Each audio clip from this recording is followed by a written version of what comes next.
I'm live. Can you hear me? Oh, that was me turning the microphone off. So no, you couldn't hear me. A second, I can already tell. I'm going to have hair that is just going to bother me. It's going to get in my face. There we go. Hi, welcome. I'm live. It's a mess. Seems like everything's working okay. That is very exciting. Okay, so we are live. Welcome. We're going to do some crafting today. I am going to keep on working on this every time. Anytime I talk to the camera, Danny comes running. She so desperately wants to be an internet star, and she knows. She's smart enough to know. I'm going to keep working on this, and I thought I'd log on a couple minutes early just to get a sense of where I left off 2 weeks ago, because that was 2 weeks ago and a very long time ago. Danny, I love you so much. You know what? There's a hot glue gun, and I don't want you to burn your tail. So today you're out here. Danny is put away since I have hot glue and sharp things out. So welcome to the live session. Working on this fairy lantern, which I started last week, or started 2 weeks ago. I don't remember what I was doing or thinking. I believe I was at the point where I have constructed all the walls and reinforced the top, which is great. And I made the roof, and that looks welded together, so that's awesome. And I was thinking about how to get a bottom piece in, and this is super cool. So I sourced this. In the past, I have used different types of lights inside of my fairy lanterns, but I thought this one might be really, really cool because, let me see, it's internet controlled, and I can make it light up. Oh, you can't see that. What if I did like a blue? Can you see that? Kind of. Can you see pink? Not even a little bit. What about red? Okay, so you can kind of see like the colors are changing. I just have a lot of light coming in here. What I like about this is I can control it. My phone is right off to the side, and I can program different effects into it like this, which I think is really cool. And when I fill in this with tissue paper to diffuse it even further, I think we're going to have a really cool effect. I picked this light in particular because I can control it from my phone. I can control a bunch of different types of lighting effects, and I'm going to go ahead and turn that off. It has a battery and portable, an actual like button push control. And I thought that would be a really nice, easy special effect. That'd be really, reliable. You can also turn it on and off from the top. So, in the past, I have taken these apart, stuff like this apart. I will take the light diffuser off. Oh. But I don't think I need to this time. I actually think it's okay. It's a bit weighty. I'm going to have to think about how I would want to go about and do that, because at the end of the day, this is just foam, and I'm going to be holding it from my handle on the top, and that will eventually deform this if there's a big weight on it. So this may not be a today solution. Oh, I wonder with that top bit, I wonder if this top button has a sensor underneath it. Normally what I would do is just take a hammer and smash this in my garage until the plastic casing breaks off, because there's just a bunch of LEDs and probably some kind of like circuit board inside of this that controls it. But with the button on top, I wonder if that is going to be problematic. I wonder if I'll ruin this if I try to break it off. Is it worth it to just think about strengthening this with by either building it with a different material or reinforcing it, or all really good questions. I don't necessarily have answers to them right now. This is kind of the conundrum of making. I think I have some thinking to do. And in the meantime, gosh, I hope you can hear me. I hope my sound is okay. If someone is out there and you want to throw something into the chat to let me know that you can hear me, or text me if you have my number, that would be amazing.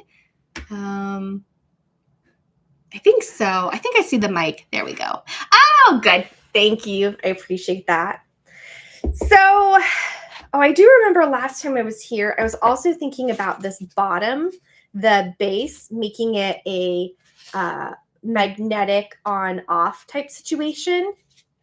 And didn't I do some yeah, here we go. There's some longer strips here that were for reinforcing that I wanted to put into this. I remember it's coming back to me. It's coming back to me slowly, but we're getting there.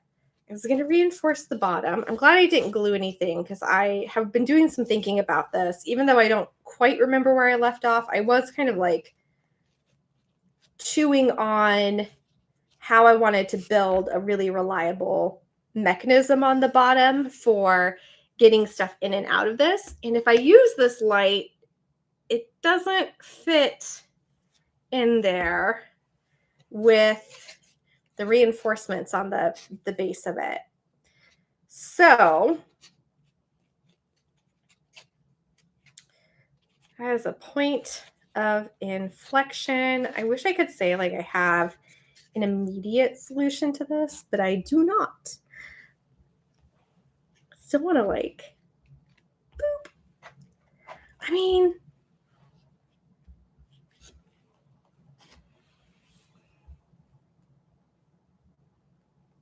oh, do I have to turn it on first? There we go.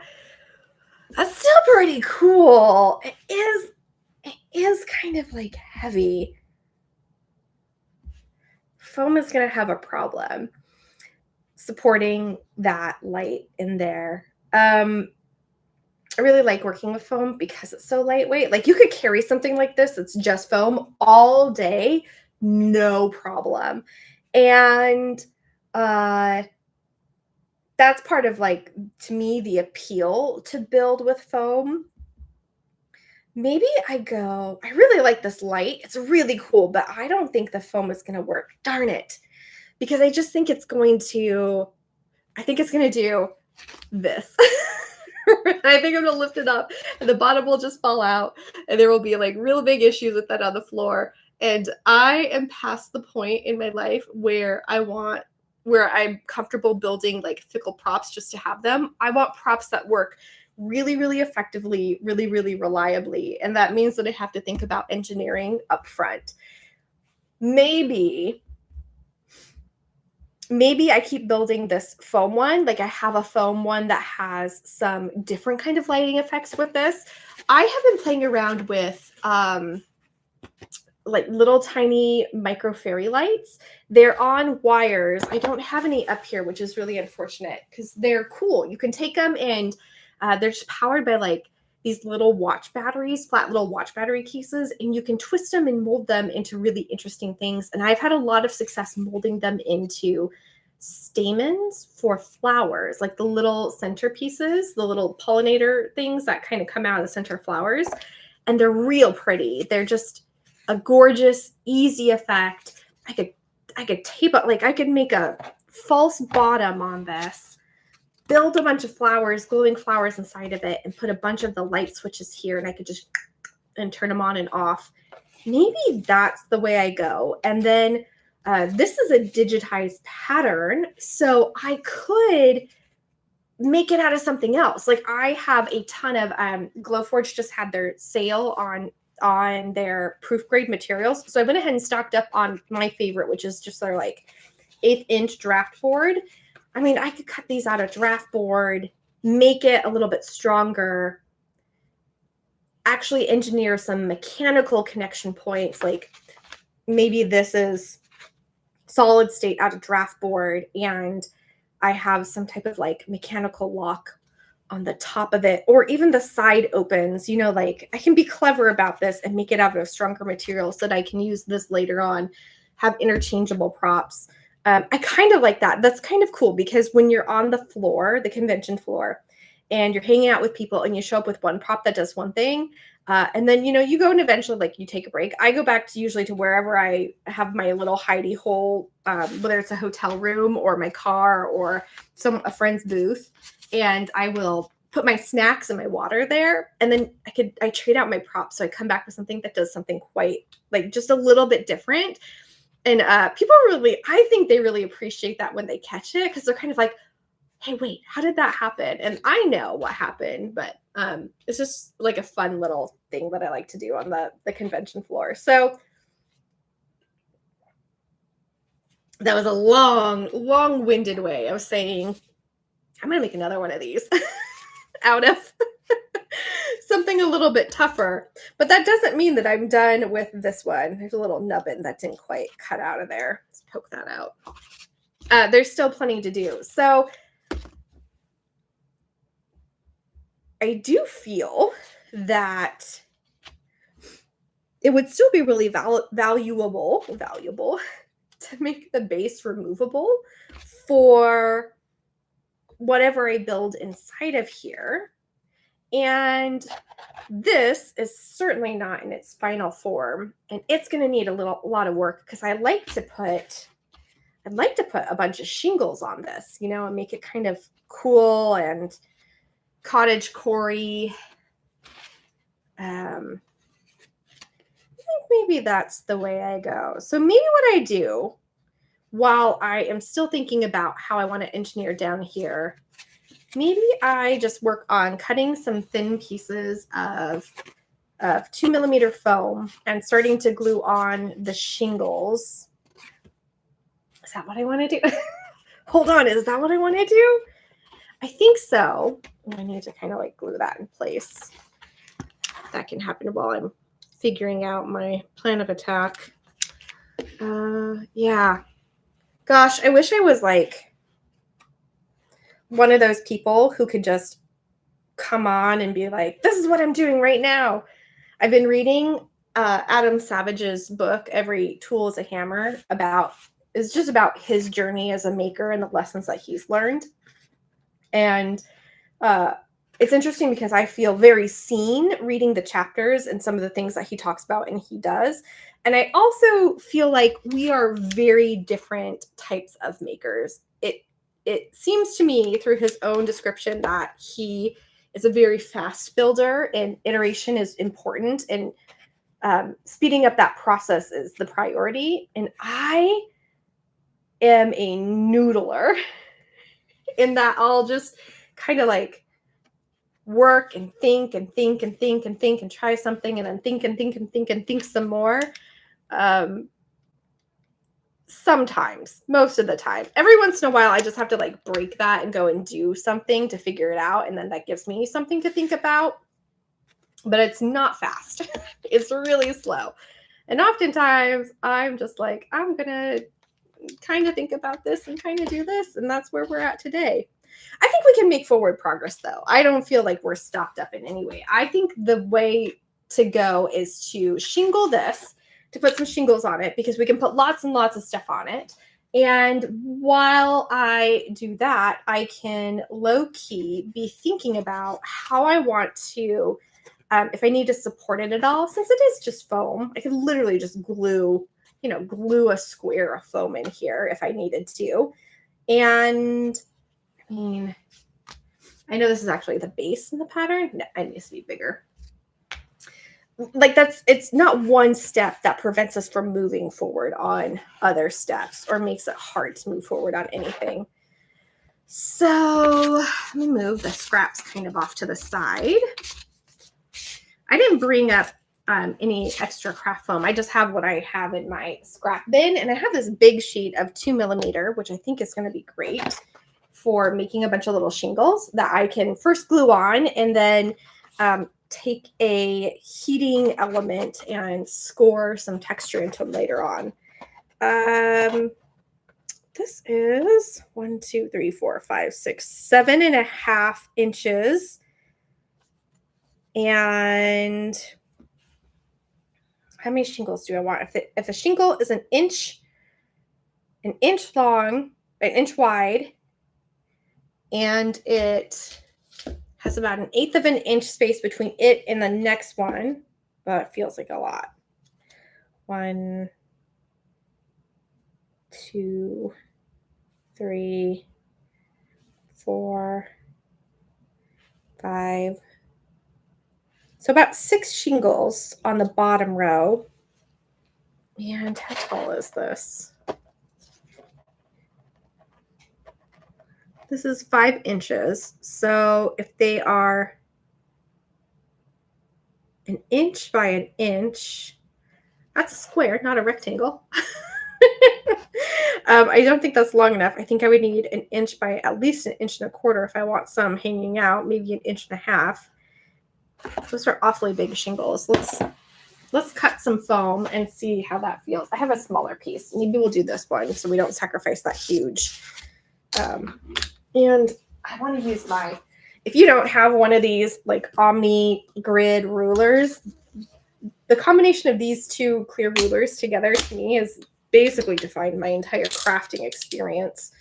They are worth their weight in gold as far as I'm concerned. I have 3 of each and they're in different piles around my craft space for whenever I need them. Literally within arm's reach wherever I'm at.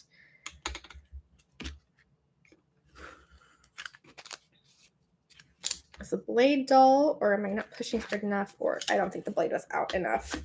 Okay, so that was, what was that? 1.5 by 1 inch.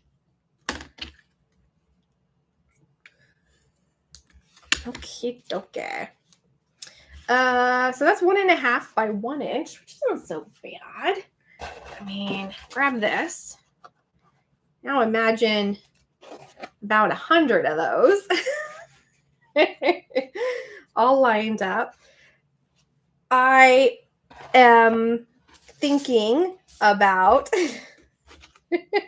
what am I thinking about?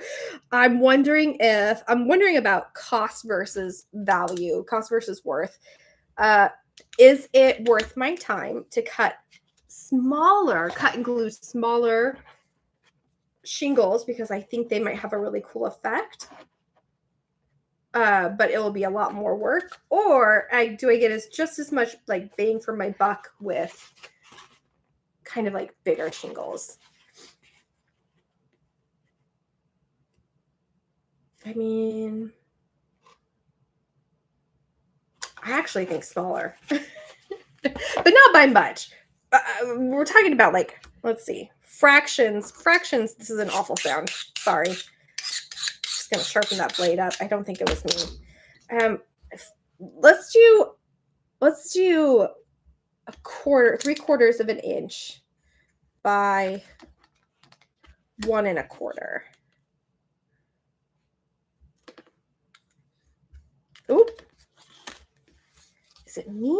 Is it the craft foam? Is it? I'm going to get my fingers too close because, don't want to cut them. Do a little and a little. There we go. Maybe time to change out the blade. I notoriously never change my blades, which is problematic with foam because it dulls. Foam will dull your utility blades and your scissors so quickly. Like, I've heard some people who are like, I change out my blade after 5 cuts, and I just can't afford that. So I use a sharpener. Does that look a little bit? I think that's cuter. I do think it's cuter. I want to know scale-wise. There's that. I don't know. What does anyone? Any thoughts? Any opinions out there? Big one, small shingle, big shingle. I like the small shingle. I don't know if I'm going to get the payoff. You know what? Maybe we need a medium. Let's try. Maybe there's one that's just right. So maybe that was too small. 3/4 of an inch is too small. Maybe we need to do 7/8 of an inch. It's moments like this, I really wish we used the metric system. It's fine. It's fine. Okay, 7/8 of an inch. And so that'd be 1 1/8 inch. No, that's not right. 1 3/8 inch. There we go. We'll just trim that. A little cut. Okay. And I'm going to grab, sorry, I'm walking off camera because I just want to grab a couple of pins so I can put it in here and just get a sense of what they look like. You can pin your foam in place pretty like shamelessly. I often do it to hold pieces where I want them to, just to explore them. I will say though that I have found if I don't prime my foam really well afterwards, I will find like little hole pokes in them. Some people say you can just heat seal over the top, but that has not been my experience. So if I put holes in it, I try to put it in places that aren't going to be on like a cosmetic area that you're really going to see a beauty spot. All right, 3 different sizes. There's the big one, there's the medium, there's the small. I'm looking at the screen, the read on the screen.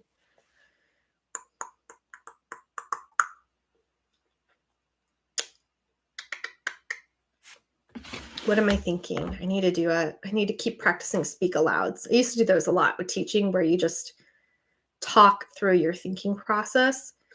Right now I'm weighing the pros and cons of cutting all these little tiny shingles and gluing them on, and whether the final outlook is going to be too visually noisy with that and flowers. And I haven't even started to decorate the body yet or paint it for that matter.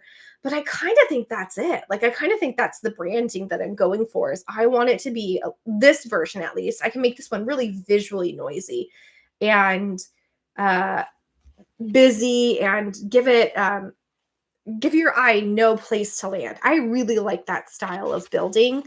Personally, I know some people who are more about clean surfaces and textures, but I like visual noise. I want your eye to not even know where to find, like where to land and perch. Because to me, when I have stuff like that, when I wear stuff and make stuff like that, it's like an unspoken invitation to invite people into the conversation to talk about the thing that I'm wearing, to like come and look closer and ask questions. So that's just my personal style. And I feel like the little shingle is going to be a pain in the butt, but I think the visual noise is going to be right up my alley. And if I don't like it, I guess I'll just make more shingles and try again. So it's not like it's a high stakes decision in any right. What was that? 3/4 by 1 1/4 inch. Should probably get some WD-40 for this. Sorry for that horrific grinding noise. Okay. This is why I like this OmniGrid ruler. I need to invest in more of them. They have all these lines so you can square it, and there's angles you can measure really quickly, and it's clear so you can see through it. It's just really a well thought out product. I got mine when I started quilting 150,000 years ago. And this is my second version of it. The first one I actually accidentally snapped because I stepped on it, but I kept both sides and I still use them. And then I got a knockoff one and it wasn't as good. So I went back and bought this one, and then I got one for the garage, and then I got one for, anyways, they're delightful. 110% recommend it. All right, let's start cutting some of these. I could just use a pair of scissors. I don't have to measure and cut each one. Sometimes I'll just do that. I'll just cut one and then keep going, cutting the next one, cutting the next one, cutting the next one. And they're close enough. And because there's going to be so many anyways, like, they don't have to be identical. They wouldn't be identical if someone was building a like hand shingling. Hold up. I have a friend. I'm gonna let you know I'm live now.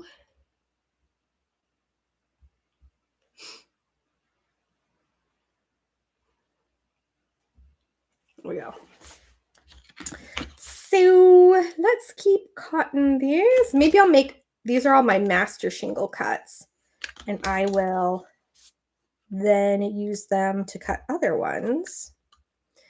Okay, I like this idea of having two. I actually just like building these fairy lanterns. I find them to be like really quick, easy crafts that bring me a lot of joy. And sometimes when you are working on something really big, which I am working on something really big in the background, having like a really easy, crafty success within hand's reach is like, I don't know, it keeps me moving forward. Big projects always hit a critical point where they're just too hard. So I take a break. And stuff like this, like I've kind of dialed in making these because I've made them like 5 times. And it's just as I can turn my brain off to the really intense and kind of frustrating problem solving process, and I can just make something fun and pretty, and just like low stakes, low risk.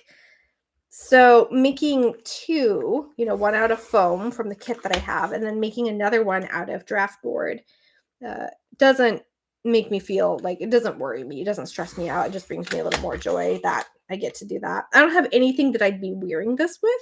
Oh, but next year, so my friend and I always go to the Renaissance Festival together. And every year we're like, we're going to make a costume. We're going to make a costume. And I never make a costume. And this year he had a costume. And I was like, okay, I mean, like, way to step up and also call me out. That I was kind of the kick in the butt that I needed. So I came home after the Ren Fair and I made a costume for Halloween that is kind of a dual purpose thing. Anyways, that's what these mushrooms are for. It's a mushroom witch, and there's a dress and a shawl. It was super fun. I made it, and there's a bunch of like weird stuff in the corner. Props. That staff is part of it. The little like these guys right here, they're a part of it. Nest. There's I do have the little flowers in here I can show you. Oh no, I can't. No way I can. I can show you what I'm talking about. So the point being is that I have something that I could wear this lantern with. The staff is cool. I think a lantern would be a great addition to it. Yeah, look. Do you see the little like loopy? So those are the little micro fairy lights that I'm talking about. And it's nothing super dramatic. It's not like, I mean, I've seen some people who do full LEDs all over their body, just beautiful, beautiful LED work. That's not what this is. This is just like a little bright, fluttery fairy effect, and I dig it. So, and I've really been working on trying to like make that something repeatable. Hey friend, I'm talking about our next year Ren Fair costume that I'm definitely making. I'm making this. I've just decided I am making this fairy lantern for. And those are the lights that I think I'm going to put into it. So super excited. That is great. I don't know that I'll need to put this one in there, but I think it could be fun. This could be, I'm building up my convention table display. That could be a really great convention table display. Just something that like people can look at and take apart and touch, like not with the intention of it being indestructible, with the intention of having me and other folks interact with it, because I think that's going to be important. It's a part of, for sure, my brand identity is that like approachable, authentic, interactable. I want to move away from making precious props, things that you have to really baby on the convention floor. And instead I want to make stuff that like, you want to hold it here, go ahead and hold it. This is a good thing to like go ahead and hold. Super fun. And that makes me think about, should I be using hot glue? Because that Ren Fair is really hot. Yeah, it's fine. It's fine. I did once, oops, totally screwed that cut up. take a hot glued prop out into direct sunlight in like July in Portland, and to nobody's surprise, it fell apart in the sunlight and the heat. I was on like a black tarmac, which didn't help. I also fell apart from the heat. So lesson learned, stay in the shade, but I think it's tolerable. I think it's totally workable.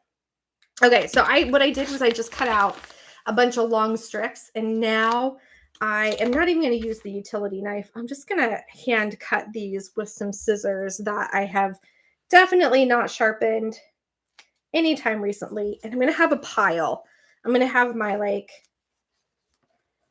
lead. Those are accurate shingles, and my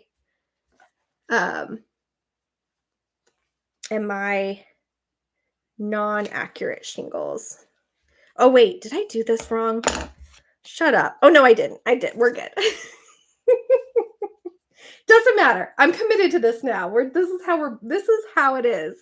Yeah, I'm thinking about, so before I was working on, like before the live stream started, I was working on some other stuff for my convention table, which I feel like I can talk about. It's not like I'm guesting at a bunch of conventions, but I am guesting at one that I can officially share and one that will be announced, I hope, in the near future. And the one that I can officially share is the Cosmicon in Boise this year. It's in July.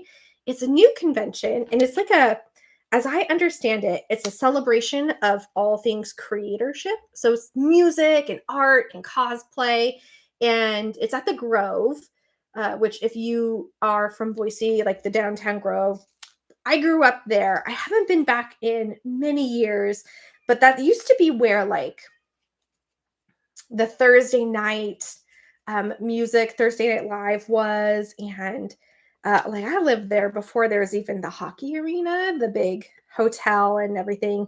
I was there in the time when it was just like a big dugout pit. Oh, I hear Danny crying in the background. She wants to get let in. Anyways, they reached out to me. They were so nice. They have seemed so organized and thoughtful about their programming that even though it's a new convention, I was really excited to get on board with them. And I'm really excited to see, this is the inaugural year. I'm excited to see how it grows, because if it's successful, I'm sure it will come back with even more to offer.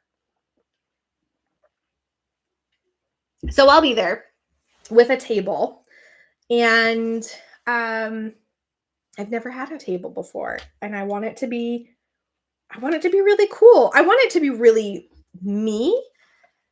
And I think that means lots and lots of build examples, lots of things to talk about.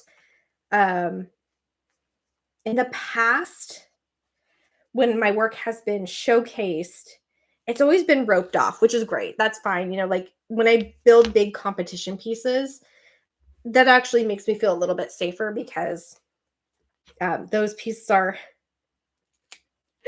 they're still handmade constructions. They're not delicate, but they're not like, I wouldn't throw them down the stairs anytime soon. So this time, though, I want to invite people to look at my work and to touch my work and to ask questions about it and to see it. And I think it's really important that there's all types of examples there. There's like some of the really big stuff, and then there's some like really simple stuff, and there's some really well constructed stuff, and there's some stuff that's made out of foam for funsies, because that's what makers do. They make all that stuff. So sorry, I'm on a soapbox. I'm gonna get off of it.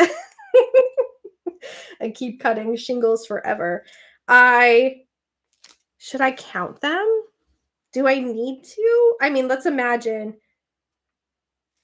What did I say before? I was going to have 6 shingles on each side, 6, 7, probably for safety, because I'll need to trim some down. So 7 times 4 is 28 for the first layer. And that's probably 5 layers.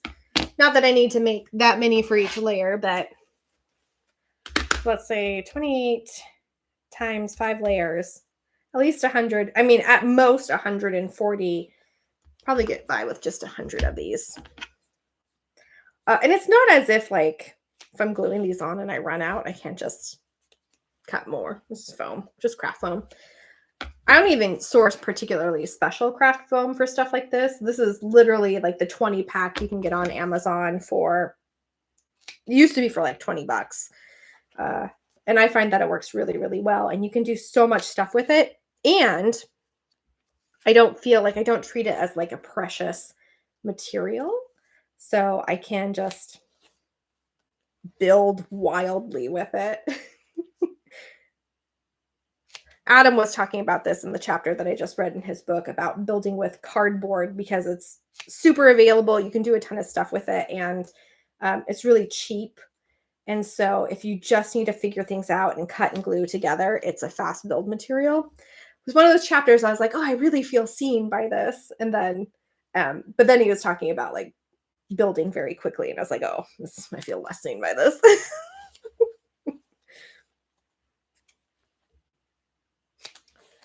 Okay. We are going to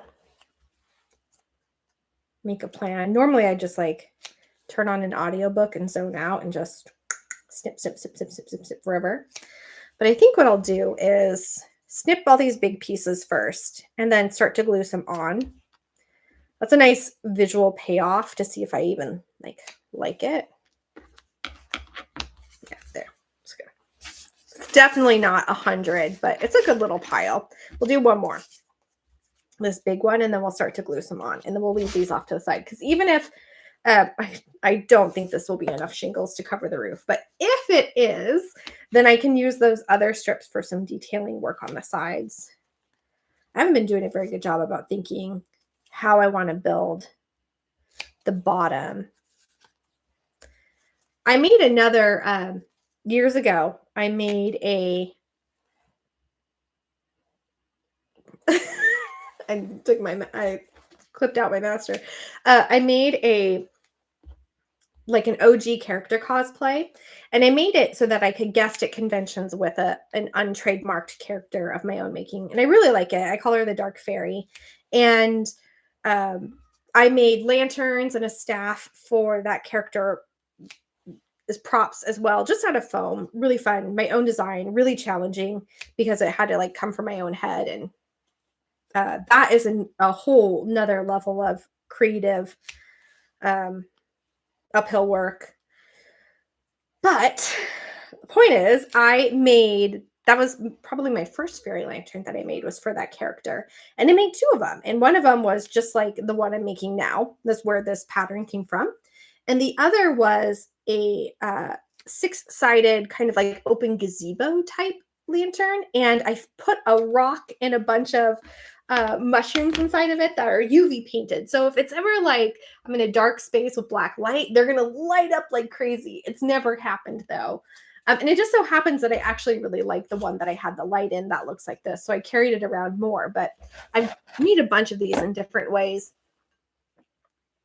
And that non-light up one, a gazebo style, was more in line with what I'm thinking about filling this lantern with. So I've done it before.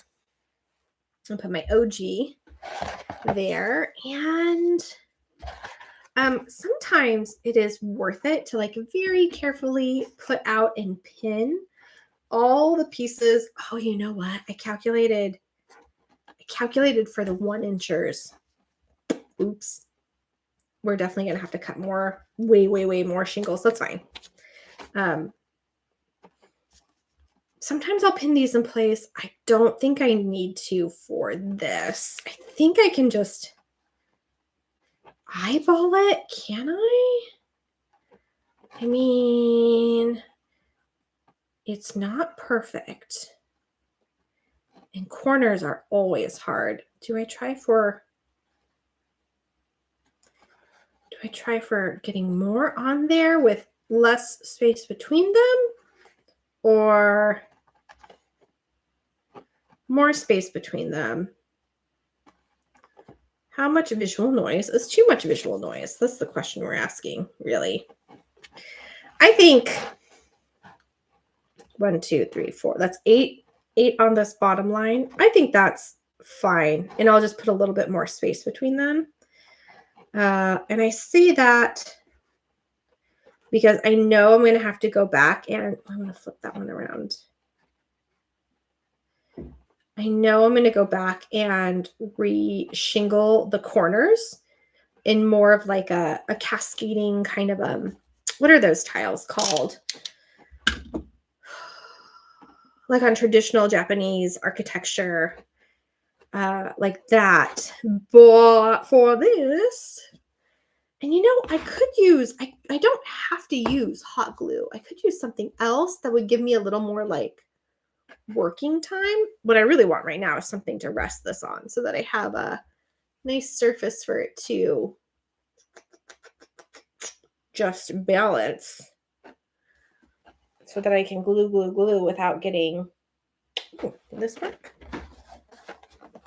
That, perfect. This is my box of gloves, which are almost out. I need to order more of those. Okay. Yeah, that's nice. I can do that like that. But can I? Is it?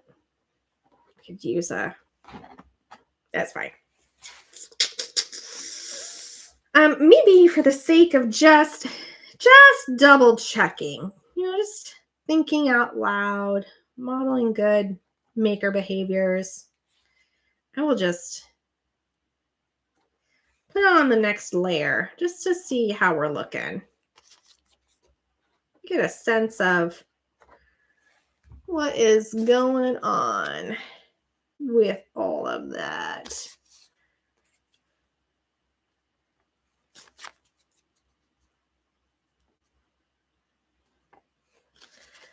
Hello, my friends who are joining. We are crafting today. Oh boy, I definitely miscalculated. Not a problem though. Easy fix. Making fairy lanterns. A fairy lantern, singular, from the last live stream. Still working on it. Slow progress. It's not like the actual videos that have weeks and weeks and weeks of work in them, just condensed down to however many minutes. Make it on camera. Make it to the final cuts.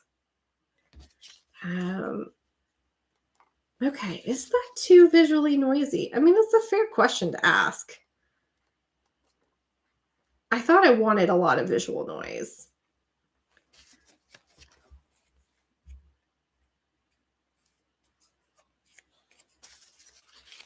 Thanks, friend, for hanging out.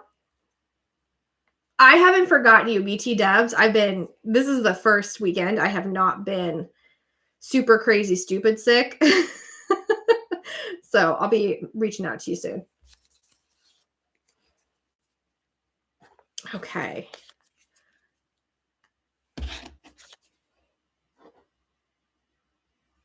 Friends who are texting me off camera are amazing. I appreciate all of you for stopping by. I'm surprised, honestly, anyone shows up. And appreciative of it. All right, can you? No, I can see that. You see that? There we go. Oh, so many tiles. Is that what I want? Do I like it? Let me just step back and look. I need to assess this situation. Yeah, I think I like it. I think it's fine. I think it's great. I think I should consider putting down the first layer and then grabbing a heating element of some sort and texturizing it before I put down the next layer. However, if I'm going to do that with foam, I need to put on a respirator and get my fans going and open the window, and it is real cold outside. So maybe we'll just lay down the first layer across this entire thing, and then we can return to figuring out what we're going to do about the bottom of this, because that is still in question. I regret that. I don't want to use hot glue. I just changed my mind mid gluing. Have you all tried this felt and foam glue by Eileen's? I used it on my on some of the foam wigs I've been making because it was non-toxic, which is nice, a nice change of pace from contact cement. And it says it's supposed to be able to work on foam, and it totally does. It doesn't dry instantaneously, so you have to work a little bit differently. And mine's a little thick. Let's see if it's even gonna work. But it worked really good. Yeah, she's still acceptable.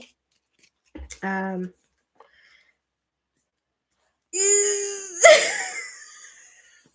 know if it's gonna work.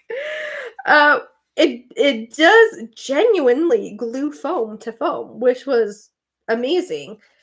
And it gives you a little bit of working time, which I really appreciate. What can I jam in there? A pin. I'm gonna put a pin in there. What's one of these though?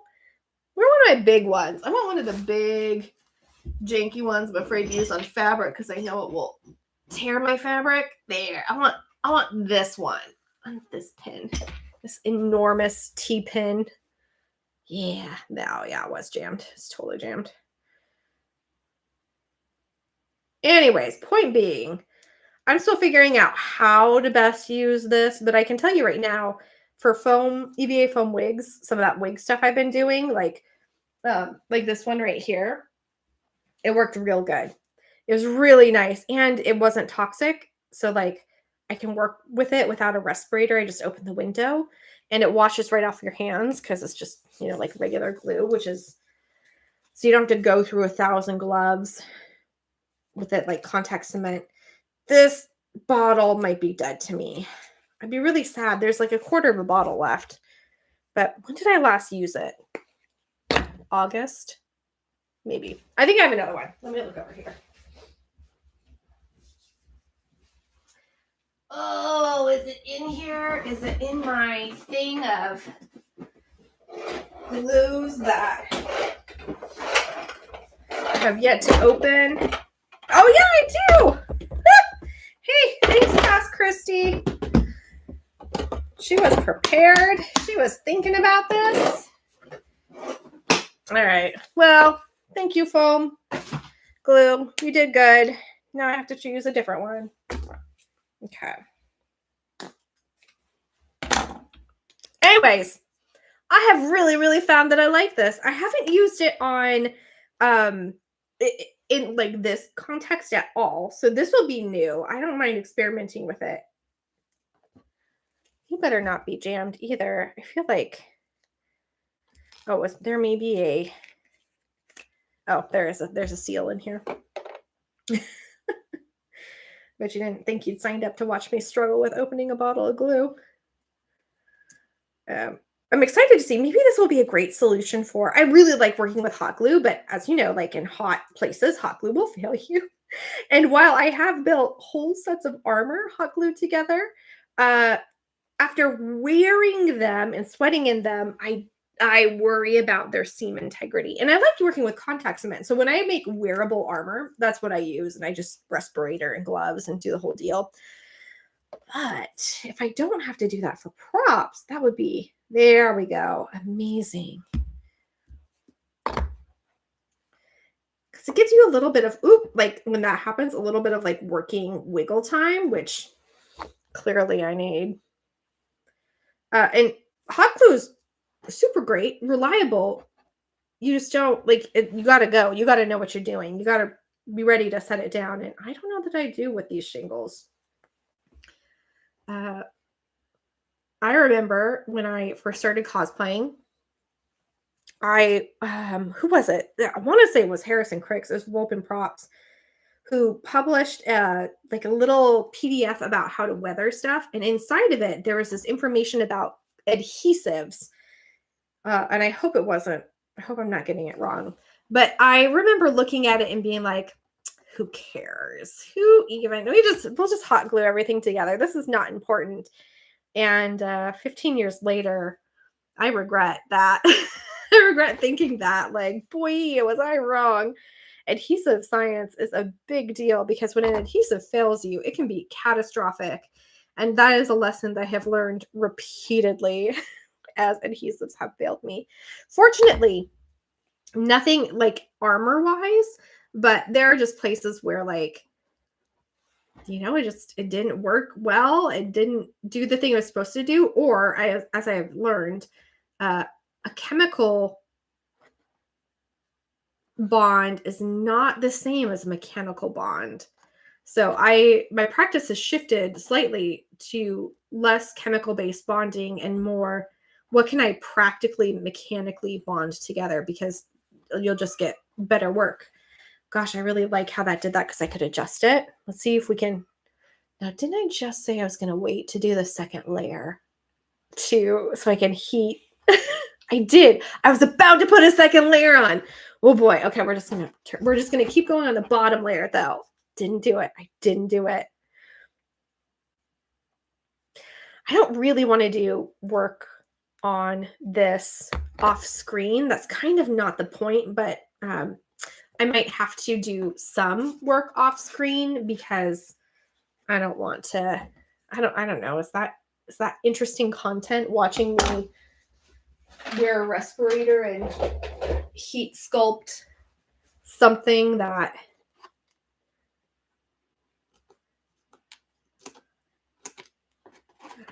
trim that one off. Just trim the corner. See, I can do it and it doesn't gum up my scissors. Happy about that. We'll see. We'll see the quality of the hold on this. That'll be the real tell. Oops. Thinking about the bottom, I recently had somebody ask me, they had been exploring my webpage, which I just rebuilt. And I'm really happy with how it's turned out. But they were talking about some of my more recent builds that have become more sophisticated mechanically. And they had asked me about how I was doing that. Like, where am I sourcing my materials? Do I have a machine shop that I work with? And I don't do any of that. I try very hard to build with materials that I can get really easily, like Home Depot or Reynolds is probably the most sophisticated and advanced supplier that I order from. And why did I bring this up? Oh, because as I think about this bottom piece of this lantern, sometimes I design myself into a corner because I don't know what I don't know. And I build things and find that I need something that has a very, very specific shape that turns out you can't just source at Home Depot. So 3D printing and CAD design has become kind of a cornerstone of the stuff I'm doing. And that's what they were asking. I was like, are you doing it yourself? And that's eventually what I had to yeah, I am at. I have moved to a point where the pieces I work with have become quite specialized and I need to print them. And so they work precisely for what I want. And I think I might need to do that for the base of this. If I want it to be really structurally sound, hold magnets, and have all the other stuff that I want on it. I'm not angry about a 3D print because that plastic is pretty it's pretty strong. I'm just kind of tapping those to be even. Yeah, I like that. I like the glue there. I don't know that makes interesting live streaming content, though, if I can be honest. I don't know that anyone wants to watch me sit at a computer and click a button poorly because I'm not a great designer. So it takes me a long time to design. I wanted to build all of this on screen, but I might have to do some work off screen. I don't know. Let me know in the comments if that is something you would be interested in, moving out of the workshop to my computer and doing some 3D designing with me to figure this out. And then we could come in and get the Flash Forge working on it. That's my 3D printer. It's over in that corner. And she is a workhorse and I love her. So I guess I can also cut it out on the laser cutter, cut out something rigid on the laser cutter. I forget that I have that. It is a different type of design process, but I'm getting better at that one too, like designing in layers and cuts. I find that I like thinking that way. And I think doing that has really helped me improve my mechanical mindset on how I'm building stuff. Like the mechanical practices, the structural practices on how you physically build something. I'm not saying I'm like a pro at it or anything, but I do think I'm getting better. Nothing to write home about for sure, but it is better than when I first started, and I couldn't figure out. I mean, I got my laser cutter to cut circles.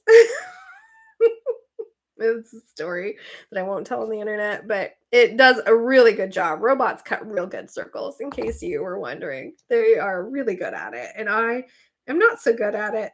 But now that laser cutter has become like a huge part of my practice. It saves me a ton of time, and it has improved the precision of my work, which I very, very much appreciate. But then I get to like come and do stuff like this that like who cares how precise it is? This is just fun.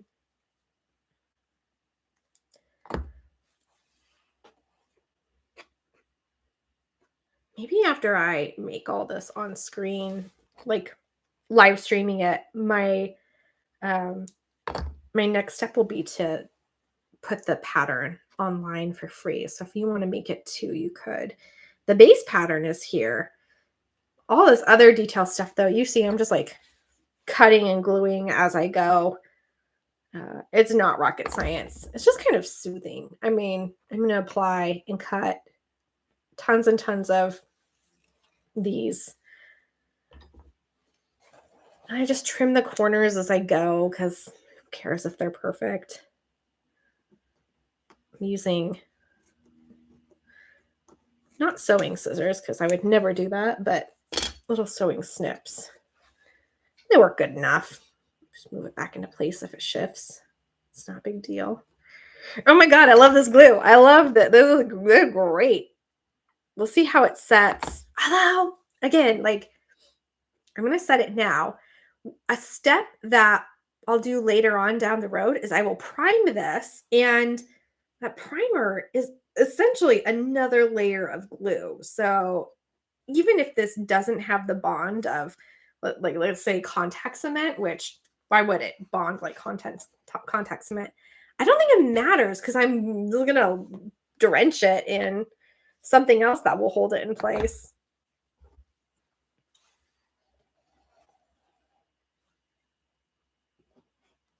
Just trim that. Boop.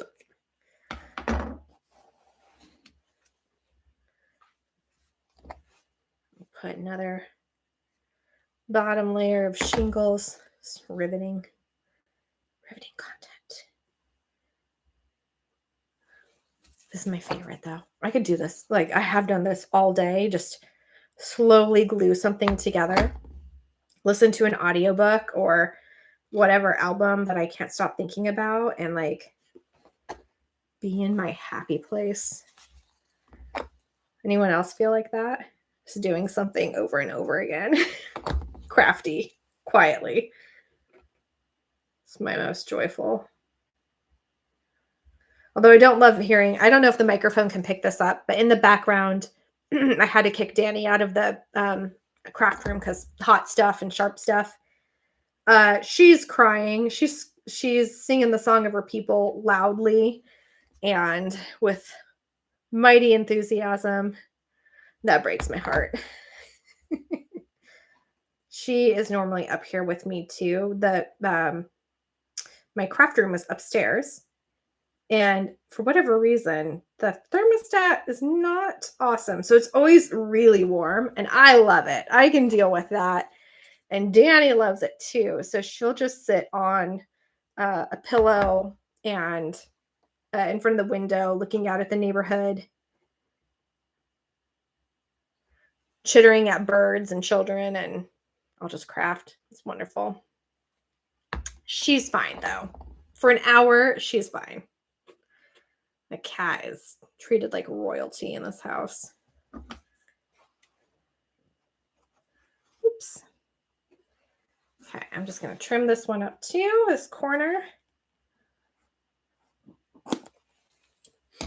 used the big scissors on that and got kind of a cleaner cut. So maybe I'll keep doing that. Now this is a big difference I have noticed with this glue versus like hot glue and contact cement, because the bond isn't instant. You kind of gotta like walk away and let it set. Like it's got to dry down. It's not a cure. It's just a dry. It's not like it's not degassing or curing or reacting. It's just drying down. And while it does that, you don't want to touch it. All right, look, it's got some shingles on it. The first row. That's enough to at least get me to a point where I can decide, like, do I want to add texture to it first and then do the next layer, or do I just want to keep going? In the past, I've just honestly put the shingles on and then been like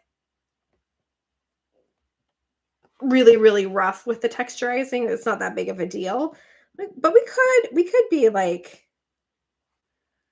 we'll be professional about it. We could if we wanted to. I don't know that we do. I think I just want to let these set and then come back to it, because how are we doing on time? We're doing great. We got 4 more minutes left. I'm going to stay about 5 minutes longer. I like starting 5 minutes early, staying 5 minutes longer. I'm going to put that right there in the corner. Okay. And we are definitely going to need more of these. Ooh, let's cap our glue. We'll put that right there. And maybe we'll just put this off to the side. It's not necessarily out of sight, out of mind, just away from where I'm going to bump into it. Okay, I had a master. That's fine. That's this one now. Nope, that was my master. Cutting more shingles. Pretty exciting stuff. I think that was it. I don't know. It doesn't really matter. We're just going to get as close as possible and call it good. So in case you're curious, here's my order of operations. I'm going to get all these shingles onto the roof. And I think maybe we plan this out. Next week, I will be releasing my next video in the series for Ellen Ripley. So keep your eye on the channel for that. And then the following week, I could do another layer of shingles and figure out the detailing situation. And then the next week will be another episode of Ellen Ripley. And then the next week after that, I could do another layer of shingles. Just slowly over time, build it up, which is honestly when I have big jobs, that's what I do, just a little bit at a time, chip away at it. It is not the most rewarding process because you don't get any like immediate gratification that the thing you're doing is done, but it does make big tasks tolerable. In my example recently, if you're following my Instagram, on the side to prepare for some of the convention guesting that I'm doing, I am rebuilding some elements of my Shredder cosplay. It's I love that cosplay, award-winning in a lot of ways. It is now like 4 or 5 years old, and in the process of moving and wearing it, it's taken some damage, especially from Danny, who likes to chew on all things like pointy foam. So all the edges now have little kitty cat-like teeth marks on them. So I've been remaking those, and then I've been remaking the helmet and remaking the spikes. And I 3D printed them all. And now I've been sanding them just to knock down the filament lines. Like 120 grit, very rough sanding. It has taken me weeks. I was sanding just like 1 or 2 of these spikes a day. Because there's over 40 of them, and some of them are small and some of them are big, and all of them just need to be cleaned up before I can prime them with some filler primer, sand them again, and then I'll be able to paint them. And my plan is to use Rust-Oleum's like hammered metal silver. So you like coat whatever is your painting with that, and it will give you a really cool hammered effect. it's really forgiving. So your surface doesn't have to be perfect. So this next round of sanding after I prime them will be a lot lighter, but I'll do the same thing. Like it's a Herculean task. You have to do it just a couple in one day. If I was sanding 40 of those spikes in one day, not only would I like lose my mind because it'd just be so tedious and hard. It's hard work. But also I think I would take some like physical damage. Like my muscles would hurt. I already keep my nails pretty short because I do so much prop work, but I think my fingers would be totally raw and cramping. So just a little bit every day is the point that I'm getting to. And you can accomplish a lot. I've sanded now somewhere around like 47 spikes, and I just did a little bit at a time, but it's been 2.5 weeks of sanding like 3 or 4 spikes a day.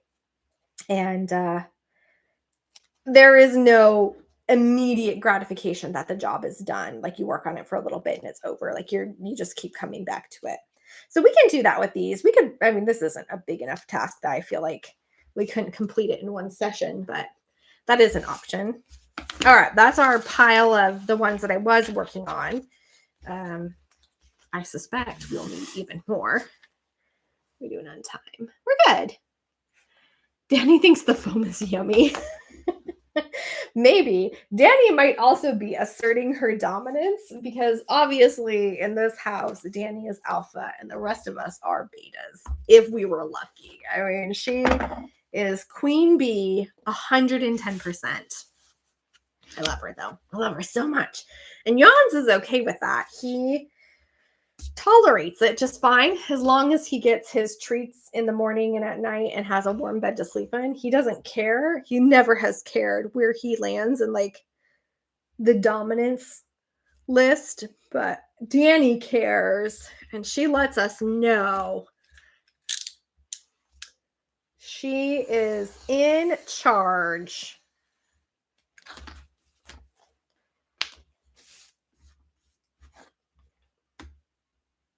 Last night I was getting ready for bed, and I share the bed with the cats, and there's a heated cat bed on it, and it's a big bed. So I like go to the bathroom and shut the door and take a shower and blah blah blah blah. And I come out, and usually Jans is seated on the heated cat bed on the bed, just kind of like waiting. Like, of course, human, where have you been? It is snuggle time and bedtime. You're late. And last night I got out and I left the bathroom. I was walking into the bedroom and Jans is sitting on the edge of the bed pouting. Cats can pout. He does it really, really well. He's pouting and looking very mournfully at like the bathroom where he was in, the door.